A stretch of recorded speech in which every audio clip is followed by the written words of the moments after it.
You're listening to The Modern Mainframe, BMC's Intelligent C Optimization and Transformation podcast, covering the latest trends and issues in the mainframe and how BMC AMI solutions can help you make change your competitive advantage.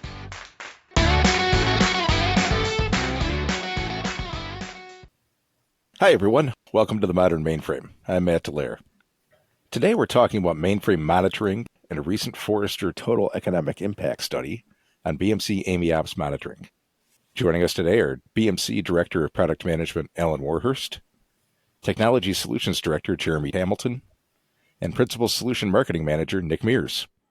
Hey, Alan, Jeremy, Nick, thanks for joining us today. Hey, thanks for having us. Thank you.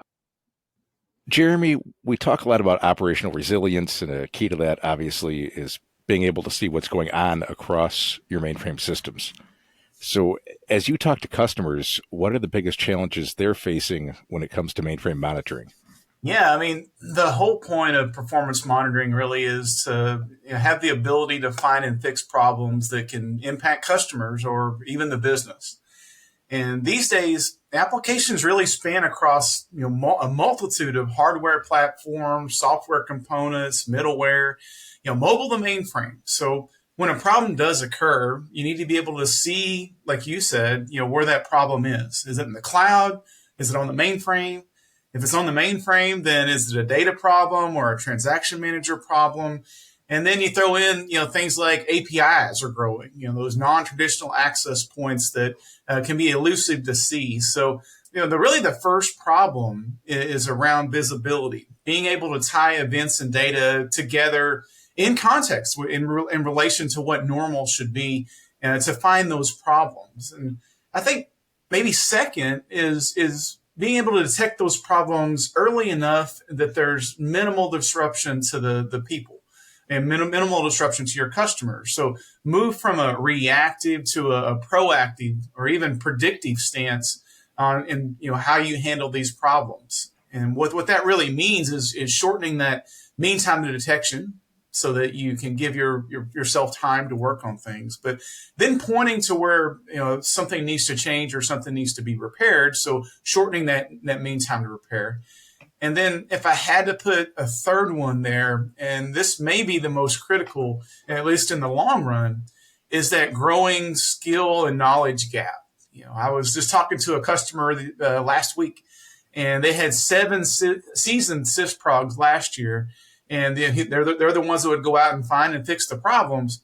And then this year they have 2 plus 2 brand new to the mainframe that they're trying to ramp up. So how can you take fewer and often less experienced staff and make them productive, amplify the skills of the skilled staff and what they're doing, but make it less of a hurdle for the less tenured people to become productive?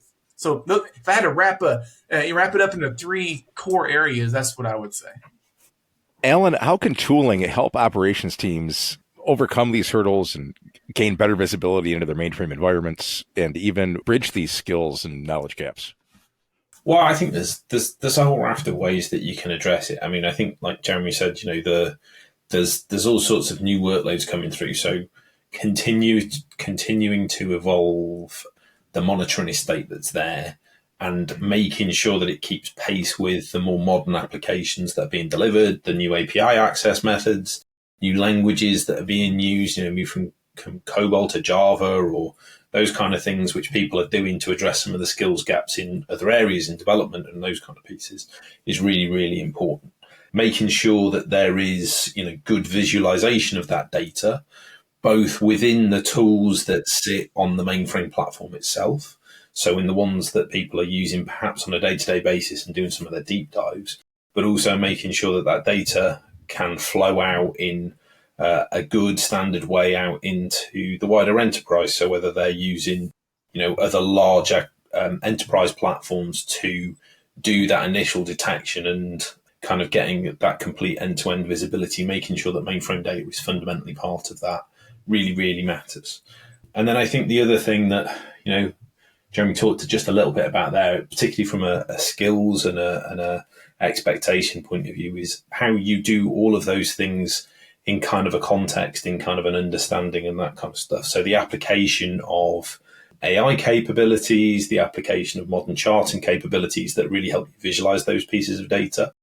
And where possible, if the tools have got things baked into them, like we do within some of the AMI Ops pieces, where we've had our experts look at it and understand where different pieces of data are truly related to each other, so that you can really look at those things, understand how the system's moving early, and detect the problem really, really early. So just really get into that. Okay, I'm going to take my MTTD down.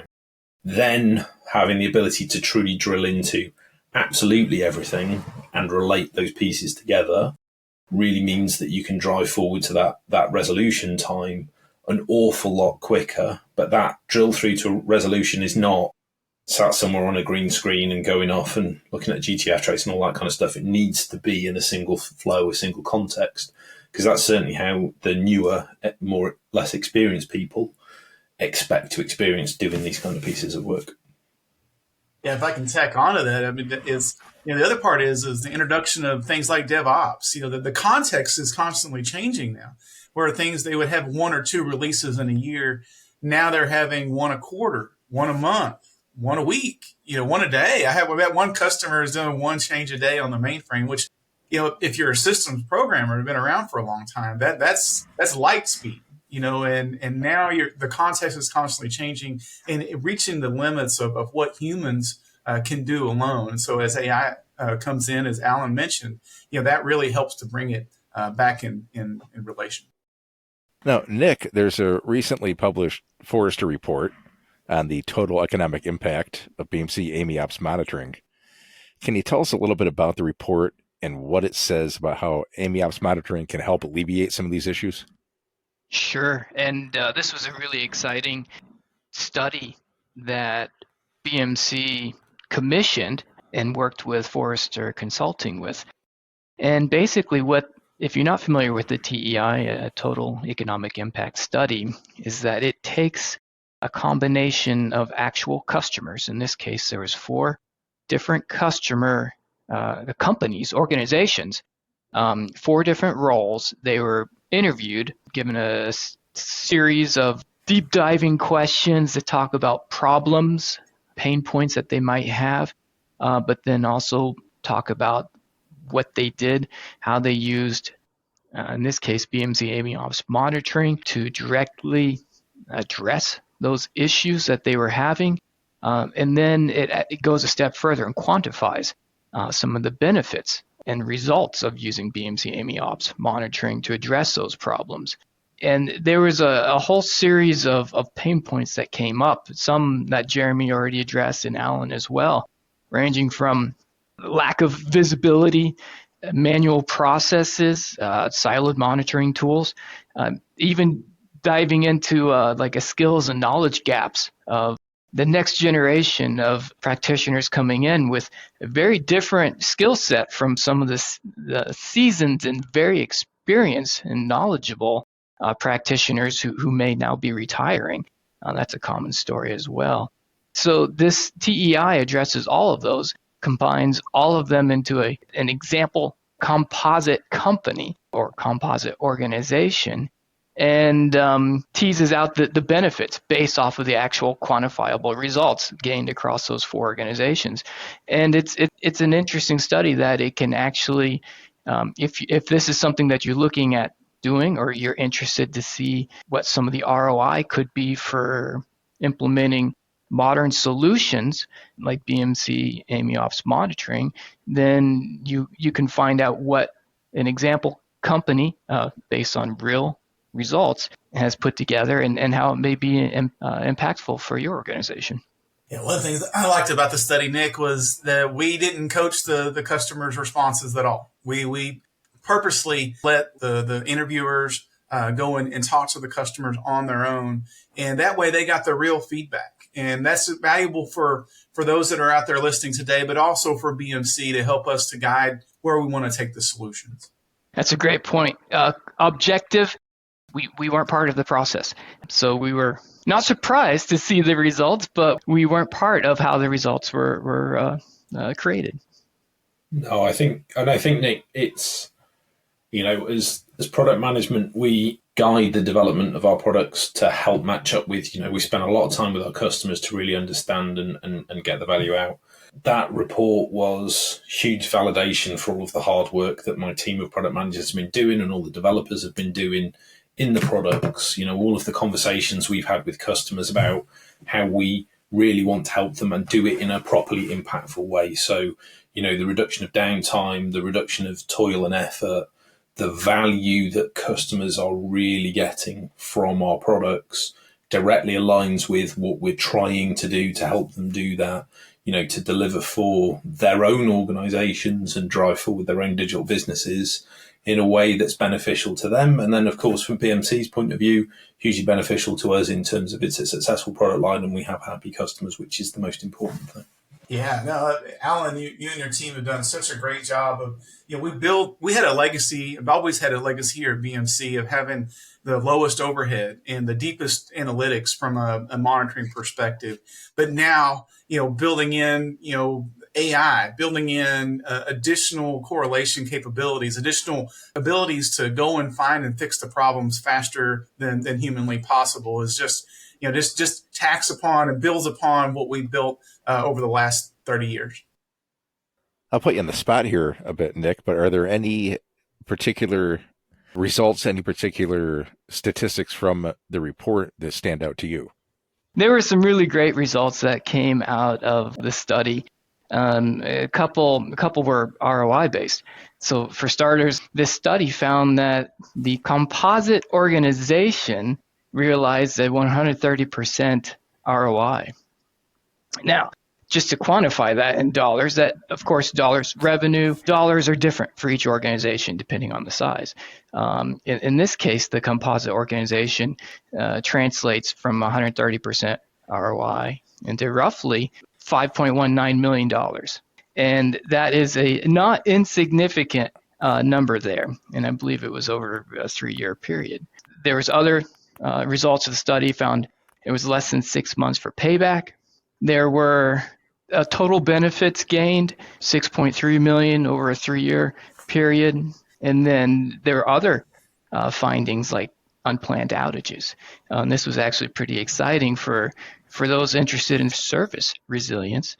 And it was a 50% reduction in unplanned outage downtime, which is significant. And that is a significant improvement that this organization saw. It also ranges from reallocating monitoring full-time employees to more important areas as well. There were legacy solution cost savings. In this case, $4 million saved over 3 years, an 80% reduction in legacy solution costs. And then there's non-quantifiable benefits as well around proactive root cause analysis and basically real-time visibility into the data that maybe they hadn't been seeing before. Those are just a few of the really interesting findings of this survey, Matt. One of the things that stood out to me from the TEI report was the integration across the enterprise and having a single point of reference that could view the entire mainframe system. Jeremy, I'll ask you, do many of the customers that you speak with have separate products and separate dashboards, windows for viewing these different things? And how does that help to have a single view? Yeah, well, the old adage that I use a lot is, if the mainframe sneezes, the rest of the organization gets sick. Now, it's because typically most of the business critical applications touch the mainframe in some way. Now, there are a laundry list of monitors for the containers, for the distributed servers, or all the different pieces of the puzzle that set off of the platform. And then even on the mainframe, there are monitors for each of the different subsystems. I've seen people with their desk full of 8 to 10 monitors and trying to make sense of it all. So having a way to bring it all together, being able to cross the line between mainframe and the distributed world, right there you understand who to get involved. You don't want to take people away from their day-to-day duties if you don't have to solve a problem. So that's the first step. You talk to any customer, that's usually the hardest step. Is it a mainframe problem or a distributed problem? Then once you narrow it down to the mainframe alone, Now you got, instead of 12 monitors, now you got 6 monitors, but that's 6 different monitors that you may be looking at. So being able to pull that all together, look at the information for the databases next to the information for the transaction manager, next to information for the queue manager. Now, all of a sudden, you can, right away, at least see what the linkage is there. Even better if you can look across the entire tapestry and understand what the normal is between all the different subsystems. So, hugely important. Something that most customers that I talk to have been aware of for a long time, but it's becoming more and more of an issue because these applications are becoming more and more complex. Right. And even in my mind, when I first hear about it, I think, just easier monitoring, an easier way to see things. But it also obviously is going to cut down on the mean time to detection, mean time to resolution. Correct. And the part that doesn't really jump out at you at those, the MTD and NTDR is the people. So the people, whenever a problem is occurring, it's 2:00 in the morning, you get the phone call. You got to get up out of bed, start working on the problem. And over time, you really get kind of burned out on that. People, they have, tons of different studies out there to talk about the amount of toil or the amount of time that people have to be engaged in order to do their job. And if you can cut down on the amount of times they get phone calls, if you can cut down on the amount of time it takes to fix a problem, and you can give them back that valuable resource of time, that's huge. Okay, I'd like to go around the horn and just ask for some final thoughts on monitoring and on the importance of updating your monitoring, having a modern approach to it. Alan, I'll start with you. Well, I think, for all of the reasons that we've just talked about, the change in skills, the change in just complexity, the pace of change, the fact that new technologies are working and all of those kind of things, all of those drive you to look again at what and how you monitor things. If you layer on top of that the far greater connection with end users that every organization has today, so whereas previously, you'd be on the phone to somebody who was then using the IT system that does it, everybody's now using it from their mobile phone, everybody's now using it from their computer. And when they have a problem, when they have an issue, they tell all their friends on Twitter or Facebook or X or whatever it's now called and all that kind of stuff. So organizational reputation, the fact that it's so easy to take services from multiple companies mean service really, really is king. And with all of those changes and all of the speed and need to keep up with it, the only way to make sure that you can manage those systems effectively is to modernize, to apply new tools, new techniques, new capabilities like AI, to bring those things together, single flow, single pane of glass and flow of information to really detect and resolve those issues quickly. So you're not the person on the news the following day for the fact that you've had the global outage of your systems and your services because you've had a chance to do it and resolve it. And that I think for any organization, almost in any business these days, is hugely important. And the mainframe's at the heart of many of those things, particularly anything financial. Nick? Sure. I think just a couple key takeaways. The 5.19 million in benefits over a 3-year period, I think, is a significant number that even managers would care about. I think the 50% reduction in unplanned outage downtime. I'd like to just kind of wrap up with one quote here. Basically, this is from a VP of operations, and this was specific to the solution. With BMC AMI Ops Monitoring, it's a one-stop shop, comprehensive solution. We can use this at one console rather than using a combination of point solutions or in-house functionality or other systems. It's allowed us to streamline our staff and put certain people in charge of certain functionality in a way we were unable to do before. It's improved efficiency a great deal. This is from a VP, and this is not an uncommon pain that he was talking about or an uncommon goal that most organizations are trying to get to. And what Jeremy and Alan have been talking about is basically the modern solution, the modern approach with modern tools enabling the next generation of workforce to meet these objectives. It's an exciting an exciting time. Yes. Jeremy, final word to you. Yeah, it's interesting. So my role today is one that I have one foot firmly in the field talking with customers on a daily basis, and the other foot working with Alan and the technical side. And, what I've figured out, being able to straddle that line is that customers don't really like change. In the competition out there, we'll tell customers that a monitor is just a monitor, just a monitor. So, here's my cheap solution. But to the points that Nick made, it's really about building the business case. What is this monitor going to bring to the table you don't have today? Is it, are you going to get hard dollar savings from the overhead decreases that our solutions bring to the table? Are you going to get faster time to resolution with a modern solution?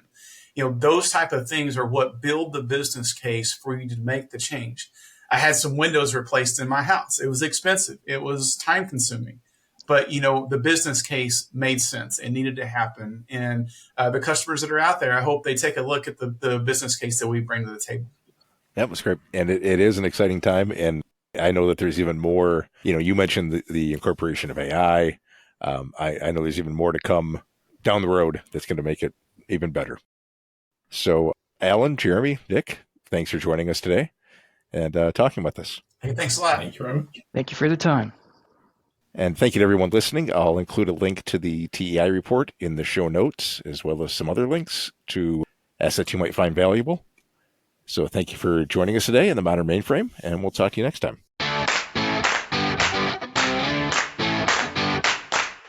You're listening to the Modern Mainframe, BMC's Intelligent C Optimization and Transformation podcast, covering the latest trends and issues in the mainframe and how BMC AMI solutions can help you make change your competitive advantage.